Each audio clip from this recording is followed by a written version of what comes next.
Muito bem. Então agora a gente vai pegar a questão surpresinha aí do INEP, que eu coloquei Tan, aqui tan, para a tan, tan, gente tan. poder fazer. Uhum. Então, vamos lá.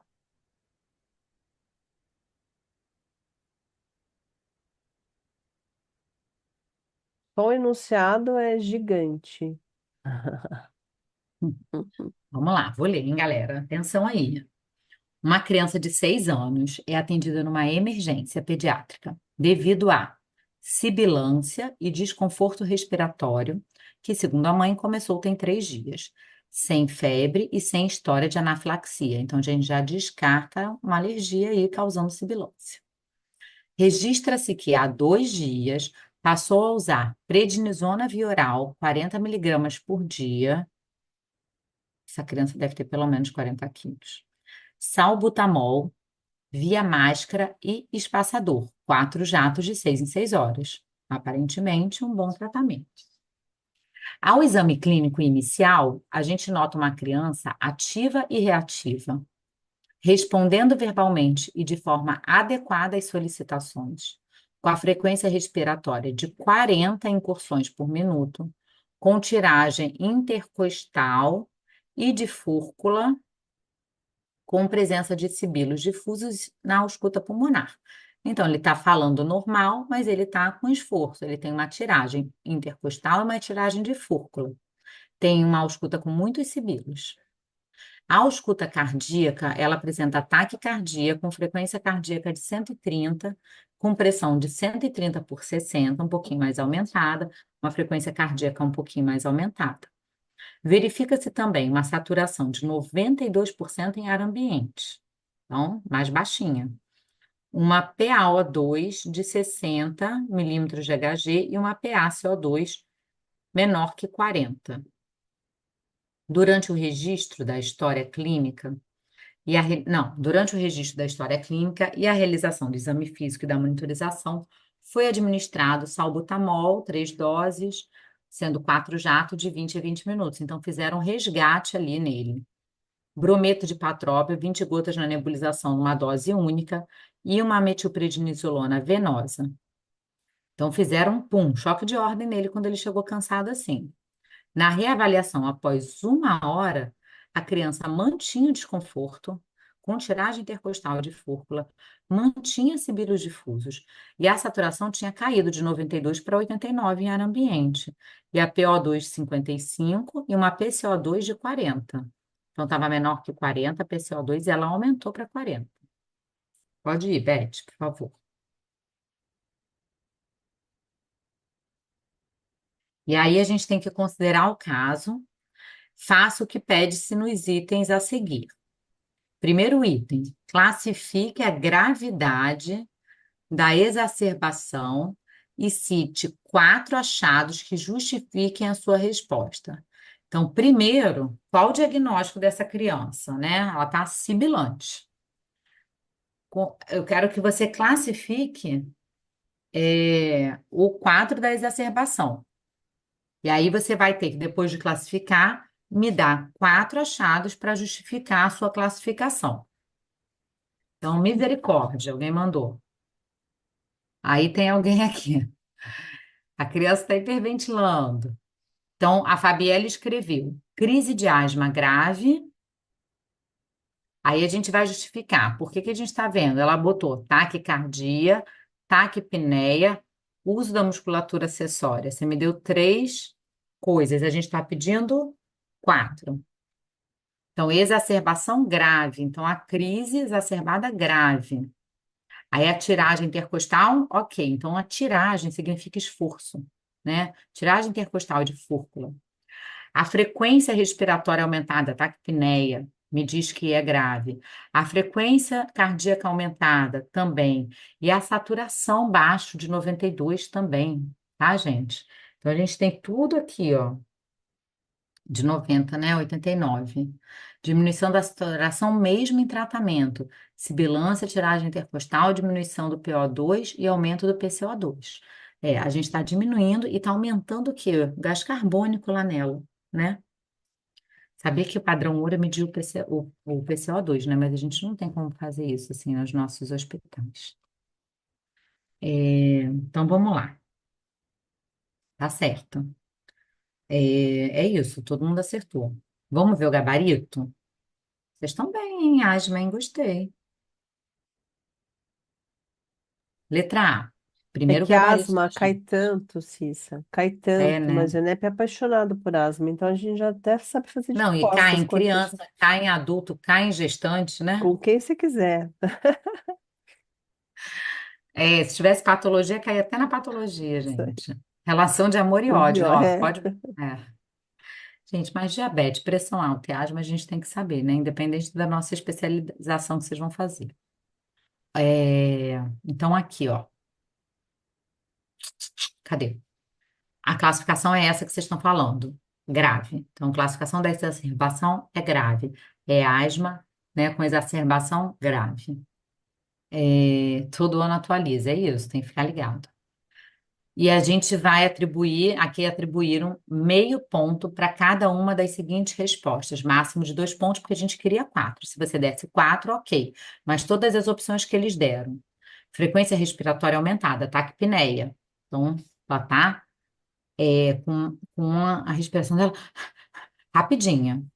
Aqui, gente, é muito importante para vocês lembrarem, quando vocês forem estudar, das frequências respiratórias da infância. Isso vocês têm que andar num bolsinho, num caderninho, em algum lugar, né?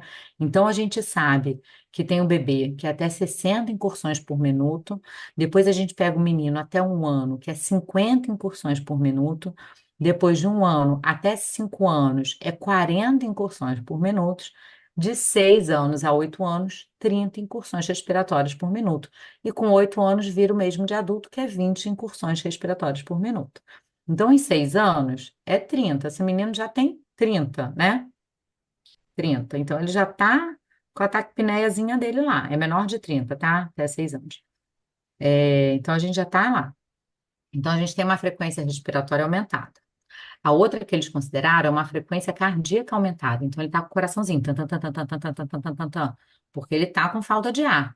Então, é a mesma coisa quando a gente tem anemia. A gente fica com o coração acelerado, porque já que a gente não tem uma troca boa de oxigênio, a gente vai botar o sangue para se mover mais rápido. É a mesma coisa na asma. Então, a frequência cardíaca está aumentada. A outra é uma PaO2 de 55. A outra é cansaço, o uso da musculatura acessória, ou, se a gente quiser usar a palavra, tiragem intercostal ou tiragem de fúrcula. E a outra é uma saturação abaixo de 90. Então, a gente tem a saturação abaixo de 96, mas abaixo de 90 a gente já considera grave, tá? Uma coisa que aprendi para não perder ponto para o INEP é escrever frequência respiratória maior que 30. Taquipneia, colocar os dois, né? Sempre colocar os dois. Ok, muito aí, legal. Se pode colocar com sinais vitais do próximo do caso? do Não paciente, entendi. acho que é do paciente, né? Ele quis dizer assim, se a saturação poderia colocar tipo em ar ambiente ou saturação menor que 89, nesse caso. Ah, é bom colocar em ar ambiente. É É. bom colocar. Onde que tá? É bom colocar. Então, a gente tinha tudo isso aí para colocar: saturação, esforço, frequência respiratória, frequência cardíaca, PaO2, tá? Vamos lá para a nossa outra pergunta. Pergunta B. Considerando a classificação da gravidade da exacerbação, que a gente já sabe que ela é grave, e a resposta ao tratamento já foi realizada, a gente já fez toda aquela série de 3, corticoide venoso e. O que mais que eles fizeram? Salbutamol, brometo de patrópio na nebulização. A gente já fez, já deu essa resposta. E a gente sabe como é que ele ficou? Cite 5 condutas agora. Então, ele já fez tudo isso e mesmo assim está ruim. Me dá agora a sua conduta em 5 itens. O que que a gente vai fazer com esse garoto? Está lá na emergência, na nossa cara, ficando ruim. O que que a gente vai fazer com ele? O que que vocês acham que vai fazer? Internação em UTI, perfeito. Não é só pedir internação. Internação em UTI, em CTI, unidade intensiva, unidade de paciente grave. A gente tem que falar que não é na enfermaria. tá? Sulfato de magnésio, ele ajuda a gente como um broncodilatador extra. Então, é uma coisa que a gente pode fazer sim. Vamos lá, ele está pedindo 5 condutas. E mais? Corticóide oral? Não, Caio, a gente já está no corticóide venoso, né? Então, a gente pode continuar, manter o corticóide venoso.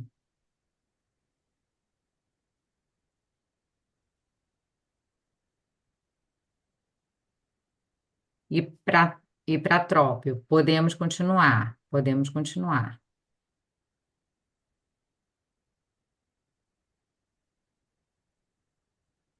É mais. Ninguém vai botar ele no oxigênio, não, gente? Acho que a gente pode colocar, né? Então, o que que a gente pode colocar então, gente? Primeira coisa, né? A gente vai internar ele numa unidade de paciente grave, colocar ele monitorizado, né? Porque a gente já fez tudo isso, a gente já sabe que ele está cansando, a gente já sabe que o PCO2 dele está aumentando, que ele está com esforço. A gente vai botar em oxigênio terapia para a gente melhorar essa saturação dele. A saturação dele foi para 89. Eu quero que a gente administre um oxigênio suplementar para a gente manter essa saturação acima de 92, pelo menos, tá? Aí a gente vai fazer os broncodilatadores, que a gente já estava fazendo, mas de forma contínua. Como? Pode fazer o salbutamol na nebulização ou na bombinha. A gente pode fazer também o ipratrópio, tá? Que é a nebulização adjuvante. A gente pode manter o corticoide sistêmico, que ele já fez a metilprednisolona lá na emergência, a gente vai manter ele também na UTI. A gente pode fazer como adjuvante em crise de asma grave o sulfato magnésio, como vocês estão falando, tá? O sulfato magnésio é 50 miligramas por quilo até 2 gramas, é como a gente faz, para uma broncodilatação adicional. Tem pessoas que falam de aminofilina, mas assim, é controverso, tá? E a gente pode pensar até em intubação, ketamina, sedar e intubar. A gente vai colocar em ventilação mecânica se a gente começar a reter muito CO2, se a gente começar muito fadigado, tá? E vamos procurar a etiologia disso daí, né? Vamos investigar ele também, né?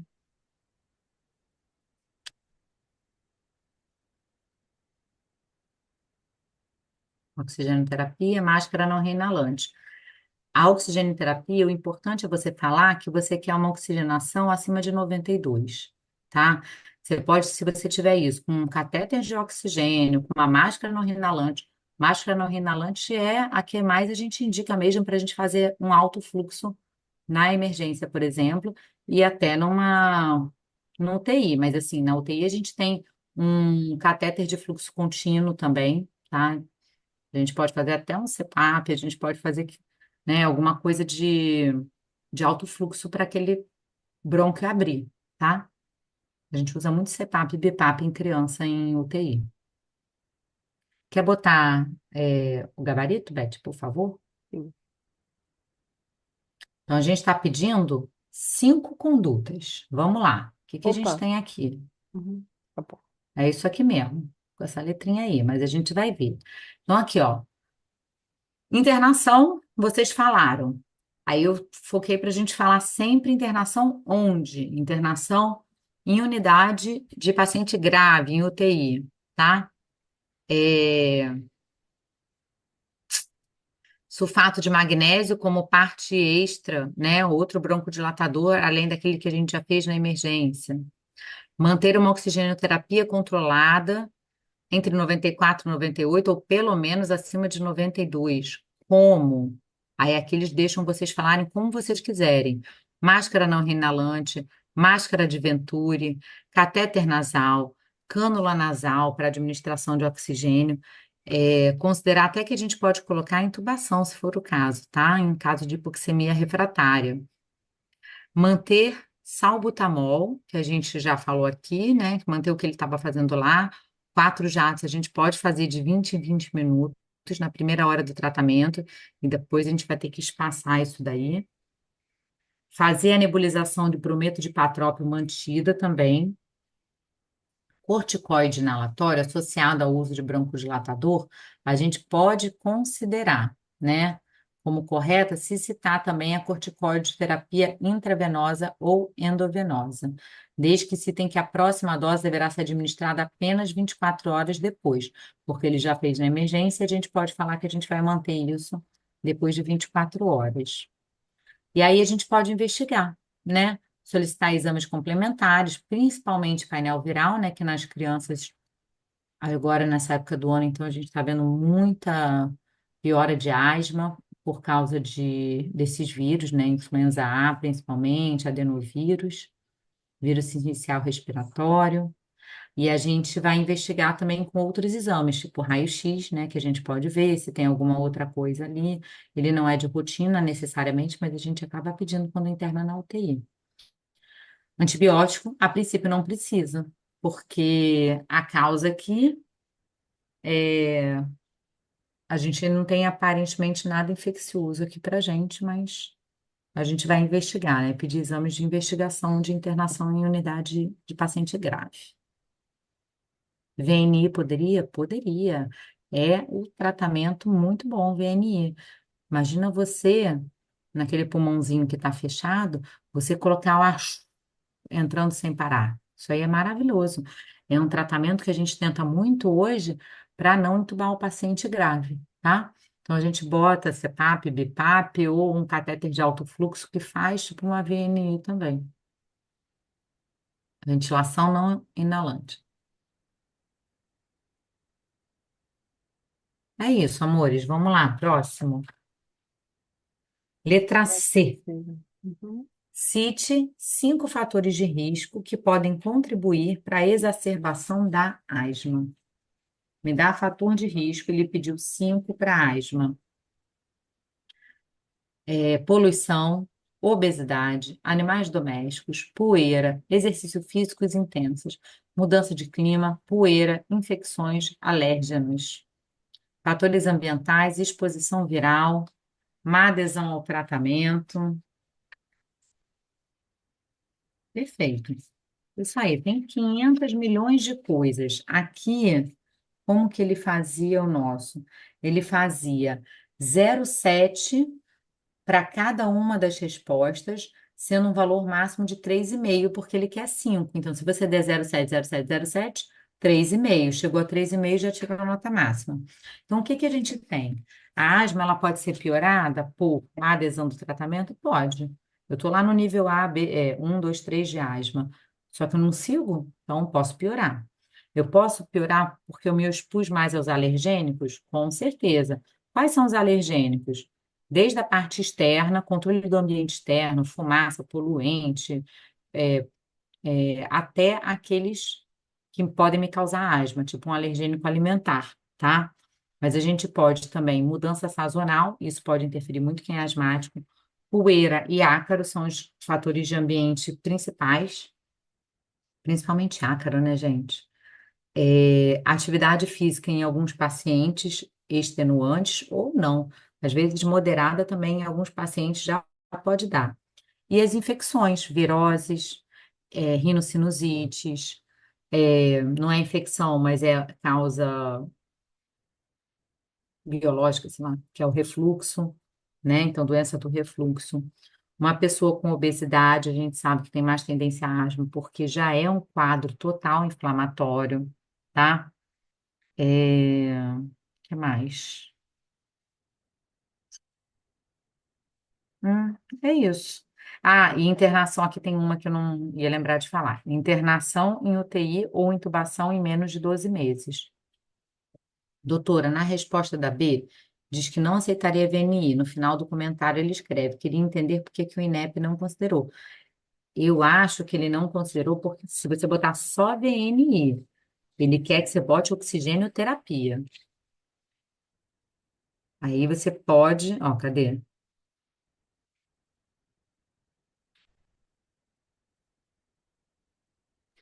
Na B, né? Não considerar ventilação não invasiva. e não e não considerar considerar respostas respostas nas quais não nas é quais ofertado. a paciente uma função de oxigênio maior que 21%. Então, é porque ela quer que você escreva que, na verdade, você quer oferecer a oxigenoterapia.